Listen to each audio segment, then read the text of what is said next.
तो दोस्तों आज हो गया 18 अगस्त 2021। बिहार समेत देश दुनिया के बड़ी और ताज़ा समाचार लेके आए सिर्फ आपके लिए। चलिए फटाफट खबर शुरू करते हैं। उससे पहले चैनल को अब तक सब्सक्राइब ना किया हो तो फटाफट चैनल को सब्सक्राइब कर दे, लाइक कर दे, शेयर कर दे ताकि इसी तरह की खबर आप हर रोज देख सके। चलिए शुरू करते हैं आज की पहली बड़ी खबर। समाजवादी पार्टी के नेता सांसद आजम खान को इलाहाबाद हाई कोर्ट से बड़ी राहत मिली है।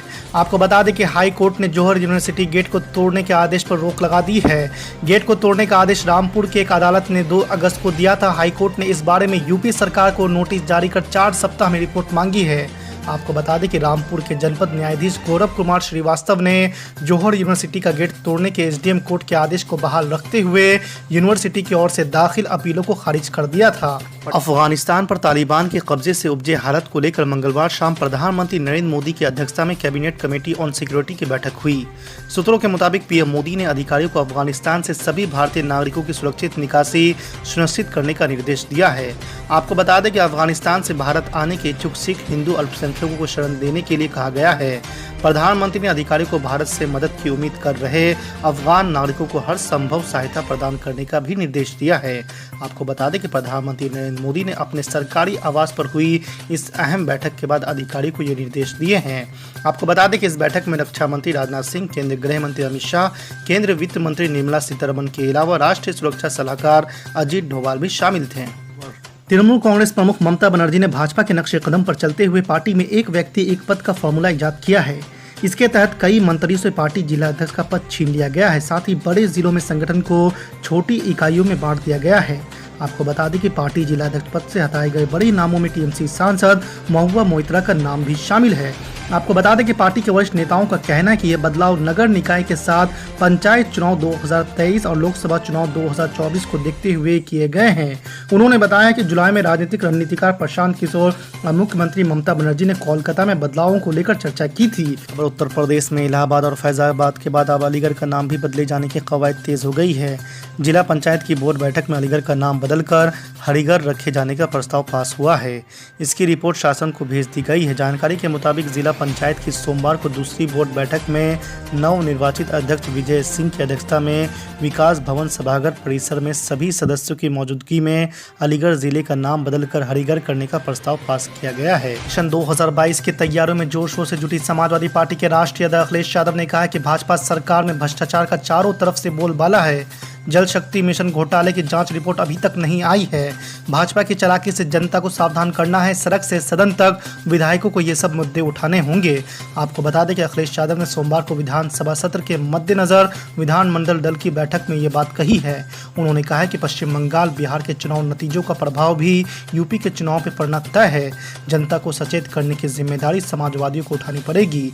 उत्तर प्रदेश सहित 5 राज्यों में होने वाले विधानसभा चुनावों से पहले विपक्ष को एकजुट करने की कोशिश की जा रही है।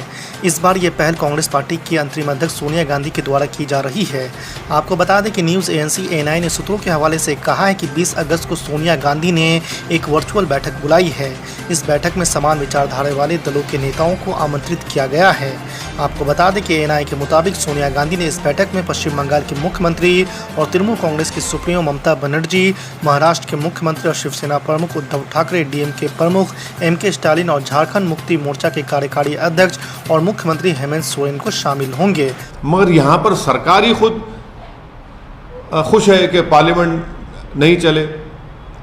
आप पार्लियामेंट क्यों नहीं चलाते? अच्छा, तीसरी बात, ओबीसी का NCBC का बिल आया, सब क्यों एक हो गए भाई? ये समझ में नहीं है हमको। सरकार अपोजिशन एक हो गए, क्यों एक हुए? क्योंकि चुनाव आ रहे हैं, सबसे बड़ी प्रदेश उत्तर प्रदेश के, वहां पर इनको दिखाना है। तो क्या दूसरे मुद्दे अहम नहीं है कि देश के लिए सिर्फ चुनाव अहम रहेगा? तो इससे तो जो अपोजिशन पार्टीज राजी हुए और जो सत्ता में बीजेपी राजी है, तो वो लोग एक्सपोज हो गए ना अपने आप को। NCBC का बिल आएगा तो पार्लियामेंट चलेगा, दूसरे मुद्दों पर नहीं चलेगा। ये क्या बात है जिसमें सरकार भी राजी होगी और अपोजिशन भी राजी होगी? ओबीसी का फायदा है ना सर, ओबीसी। वही तो हम कह रहे हैं। तो क्या आप हर चीज को क्या इलेक्शन के एंगल से देखेंगे? क्या देश का कंस्ट्रक्शन सिर्फ इलेक्शन से होता है? देश का कंस्ट्रक्शन हेल्थी डिबेट से नहीं होगा। देश का कंस्ट्रक्शन पार्लियामेंट में अपोजिशन के चुपते हुए सवालात से नहीं होगा। तो यही तो हम बता रहे हैं कि ये सरकार भी नहीं चाह रही थी पार्लियामेंट चले। अगर जब NCBC के बिल पर पार्लियामेंट चलती है 30-35 से ज्यादा एमपीज अपनी अपनी बात को रख सकते हैं रूलिंग पार्टी से और ट्रेजरी बेंचेस से और अपोजिशन, तो फिर आपने डिबेट क्यों नहीं करवाया? यही तो इनकी हिपोक्रेसी है।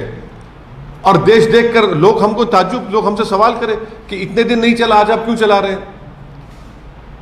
आपने बता दिया जनता को कि पार्लियामेंट को आप इस्तेमाल कर रहे हैं सिर्फ चुनाव के लिए। आप पार्लियामेंट को इस्तेमाल, पार्लियामेंट का बुनियादी मकसद क्या है, आप उसी को हम भूल चुके हैं।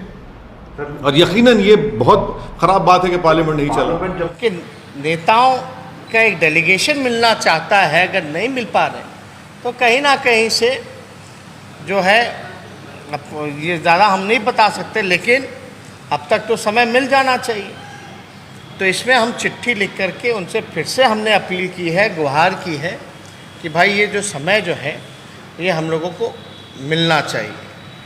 और आप लोग सब लोग जान रहे हैं कि आदरणीय लालू जी लगातार कई बार, एक बार नहीं कई बार सड़कों पर भी उतर करके जातिगत जनगणना की जो है वो मांग उन्होंने की थी और इसकी शुरुआत की थी। तो आज हम इसी सिलसिले में सोचे कि आप लोगों से प्रेस कॉन्फ्रेंस करके इस बिंदु पर जो है हम लोग चर्चा करें।